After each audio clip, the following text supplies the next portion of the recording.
V slini imamo tudi hormone, to že veste. Imamo pa tudi celice, bakterije pa viruse. Ampak v slini so tudi zelo zanimivi encimi, taki, ki nas ščitijo in pa taki, ki določajo, kako učinkovita bo dieta pri vas. Vas zanima?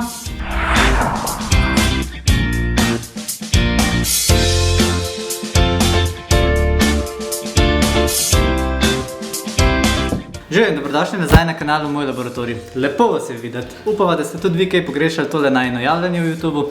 Zadnje čase nas v bistvu kar precej sprašujete, zakaj nič ne posnameva, pa zakaj nič ne poveva o novem virusu. Osebno mislim, da se ljudje delijo na tiste, ki imajo vsem svoje mnenje in ga zato tudi delijo z drugimi, in pa na vse druge, ki se ne čutimo poklicani in zato mnenje pač raje zadržimo zase. No, midva bova zato rajši govorila o stvarih, ki jih poznava. In ker nam sline vsak teden napluvate z škaf, bova danes pač govorila o slini in pa o parih stvarih, ki so noter. Aja, pa če ste novi na kanalu, dajte se naročiti. Če vam je pa ta vsebina všeč, nam pa tudi stisnite like. To pomaga najnemu kanalu, pa tudi nama, da veva, kaj vam je všeč. Slina je torej izvencelična tekočina, to je podoben kakor plazma, urin, likvor ali pa limfa. Vse te tekočine imajo različno vlogo v telesu, naprimer plazma skupaj s krvnimi celicami potem predstavlja tekoče tkivo, kamor rečemo kri. V urinu se odstranjujejo presnovki, v likvorju potem nastajajo krvne celice, ki potem potujejo kot levkociti po limfi in nas ščitijo. No, vloga sline pa je predvsem pomoč pri presnovi hrane, zaščita ust in žrela pred mikrobi, tudi zaščita zob in zobne sklenine. Slina nam pa tudi pomaga okušati. Naprimer, ljudje z premalo sline dostikrat jamrajo, da ima hrana nek kovinski okus in podobno. Veliko živali ima tudi slino, vendar pa se nekatere dodale še druge funkcije. Naprimer, kače imajo noter strup, s katerim umrtvičijo plen. Miši imajo naprimer notri NGF, to je en faktor, s katerim si lažje zacelijo rane in zato si naprimer miši tudi ližejo rane. Ptiči imajo naprimer noter lepilo, s katerim zlepijo svoje gnezdo. No, kam imamo pa mi noter zanimivega? Ja, nič kaj je zanimivo, ne? Ampak glede na to, da smo iz 2/3 iz vode, je v slini več kot 99% vode. Ampak zakaj pa slina toliko smrdi? Elektroliti so v bistvu osnovni elementi. A se spomnite periodnega sistema? To je naprimer natrij, kalcij, klor pa magnezij. In oni se nahajajo v telesu in skrbijo za acetobazično ravnovesje. Kaj je zdaj to? To pomeni, da imamo ravno prav enih in lih prav drugih. Predstavljajte si elektrolite kakor plus pa minus na akumulatorju. Za delovanje akumulatorja pač rabite oba pola. Pozitivno privlači negativno in pa negativno privlači pozitivno. In ker se nekateri elektroliti nahajajo v celicah, drugi pa izven celice, naprimer viški tistih, ki so zunaj, povzročijo, da je okolje kislo, na drugi strani pa notranjost celic pa bazična in potem je potreba, da se to uravnovesi. Kako? Tako da prehaja bazično v kislem in pa obratno. To nam noben razumel. Jaz mislim, da si ženske lažje predstavljajo kemijo kakor delovanje akumulatorja. Primer elektrolitskega neravnovesja je tako recimo dehidracija. Pri tem ste zagotovo že slišali, da če ste dehidrirani, vam pač primanjkuje elektrolitov. Na v slini imamo tako nekaterih elektrolitov več kot v krvi. Recimo kalij, bikarbonat, jod. Imamo pa tudi nekaterih elektrolitov v slini manj kot v krvi. To so recimo natrij, klor, fosfat in pa magnezij. Za encime ste že verjetno slišali. Imajo različne funkcije v telesu, v slini naprimer encimi pomagajo pri prebavi, na drugi pa nas ščitijo pred mikrobi s tem, da ustvarjajo neke take neugodne pogoje za razmnoževanje mikrobov. Kaj so že mikrobi? Virusi, bakterije in pa praživali. No, par zanimivih encimov imamo v slini in kot veste, pomanjkanje ali pa višek v telesu ponavadi ne pomeni čisto nič dobrega, zato si želimo tudi te encime imeti v ravnovesju. Alfa-amilaza je prvi tak encim. Pomaga nam recimo pri presnovi ogljikovih hidratov, posebej škroba.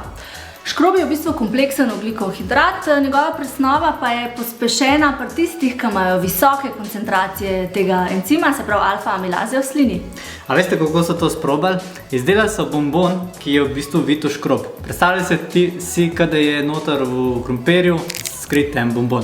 In ko zaužiješ tak bonbon, če potem takoj po v roku, naprimer 30 sekund, občutiš to sladkobo bonbona, potem imaš zelo veliko alfa-amilaze in dobro razgražuješ škrob in tako kakor tudi ostale ogljikove hidrate. No, nekateri pa niso začutili nobene spremembe in imajo zaradi tega verjetno precej manj tega encima. In kaj zdaj to pomeni vse skupaj? da nekaterim bolj paše škrob kot drugi in ga zato tudi hitreje presnovijo. Nekdo lahko zato poje ves čips na tem svetu, pa se ne bo zredil, spet drug se bo pa začel rediti takoj po eni vrečki. No, drugi pa imajo v slini več encima lipaze. Ta sicer v slini ni aktivna, zato ker je tam pH nevtralen, postane pa ta lipaza aktivna šele, ko pride dol v želodec. No, lipazo potrebujemo za presnovo maščob. Tukaj je spet podobna logika kot prej. Nekdo, ki bolje presnavlja maščobe kot drug, oziroma jih pač presnavlja hitreje, ima najbrž več encima lipaze. Kako to vidimo v laboratoriju? Po mastnem obroku, recimo kruhu z seko, bo nekdo imel v plazmi še po nekaj časa prisotne trigliceride, eni pa pač ne. Prisotnost teh trigliceridov v krvi vidimo kot tako belkasto motno plazmo in to je lahko tisto, kar v bistvu zna zmotiti analizo.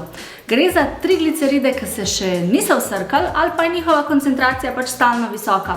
Obe varianti pa nista zdravi. Ziher ste že slišali koga reči, da ima hitro prebavo. No, zato so odgovorni tudi te encimi v slini. V slini pa se nahaja tudi še en pomemben encim in to je laktoferin. Ta po eni strani pomaga pri presnovi mleka, zato ga je tudi zelo veliko v materinem mleku. Zato ker dojenčki v bistvu še nimajo dokončno razvitih prebavnih organov in pri prebavi pomaga materino mleko. Zdaj, pri odraslih pa laktoferin v bistvu ustvarja neugodne pogoje za razvoj mikrobov, zato ker ustvarja kislo okolje. Kislo je zato, ker ima na sebi proste atome železa. To rahlo kislo okolje pa tudi v bistvu primer zdravega okolja drugih sluznic v telesu, zato ker preprečuje vnetje. In laktoferin tako uvrščamo med pomembne gradnike imunskega sistema in bi si zato želeli, da bi ga imeli dovolj. Omenila bova 3. Prvi je tiocinat. Gre v bistvu za encim, ki pomaga pri sintezi večjih pomembnih encimov. Zdaj ne bo šla preveč v podrobnosti, zato ker je to že težka kemija, ampak naprimer, pomanjkanje tega encima je povezano z več boleznimi, naprimer z cistično fibrozo. Encim se je med drugim v preteklosti uporabljal tudi za zniževanje visokega pritiska, no, zdaj imamo pač v uporabi druga, bolj učinkovita zdravila. V slini imamo tudi vodikov peroksid. Ja, prav ste slišali. Peroksid oziroma belilo je tisto, kar si ženske dajemo na lase, da se razbelijo. No, vodikov peroksid pa je v bistvu tudi antiseptik in ziher imate doma poleg alkohola za razkuževanje tudi kakšno flaško peroksida. No, ta deluje zelo neugodno na mikrobe, ker jih pač oksidira, ampak v majhnih količinah nam ni nevaren. No, tretji encim je pa v bistvu imunoglobulin A. Tudi tega se da izmeriti v slini, kaže pa na delovanje našega imunskega sistema, se je za razliko od ostalih encimov v slini tudi precej bolj raziskan. Tudi naš laboratorij je sodeloval že v večji študiji, kjer smo v bistvu analizirali slino 500 otrokom 3-krat v obdobju 3 mesecev prehladnih obolenj.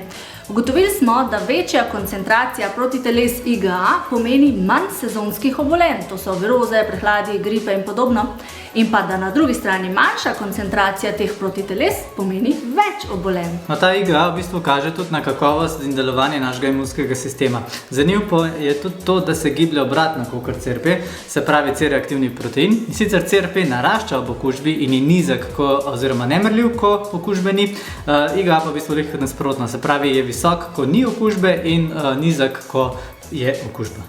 Zanimivo bi bilo v tem času pomeriti IgA v slini, ja? Da.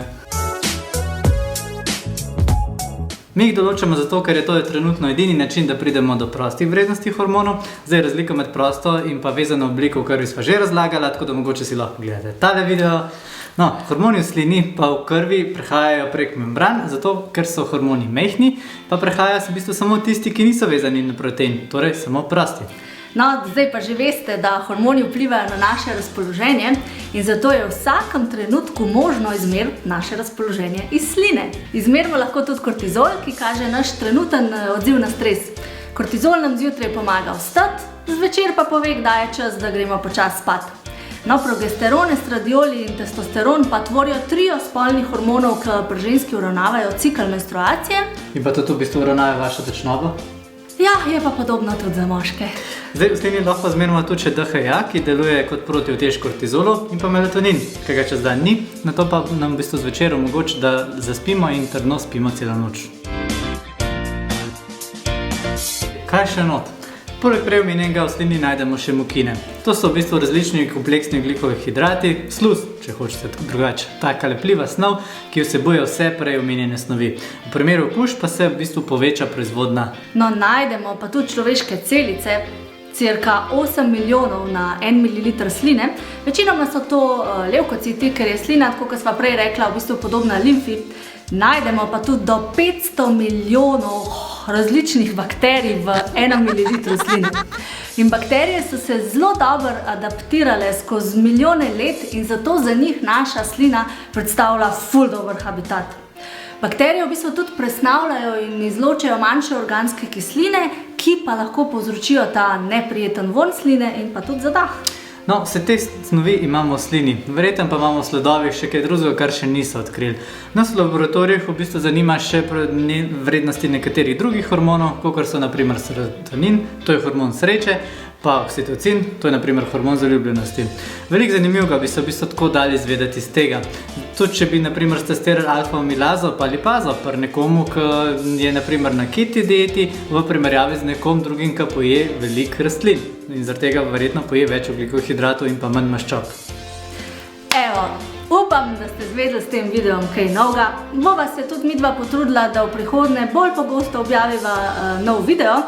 Naj jo pa lahko k temu spodbudite s tem, da se naročite na kanal, všečkate ta video, če vam je bil všeč, in pa ga mogoče delite z nekom, ki ga taka vsebina zanima. No, midva se zdaj vrača v laboratorij. Se vidimo naslednjič. Vi pa še naprej skrbite za svoje zdravje. Čau. Prav. Kill me now.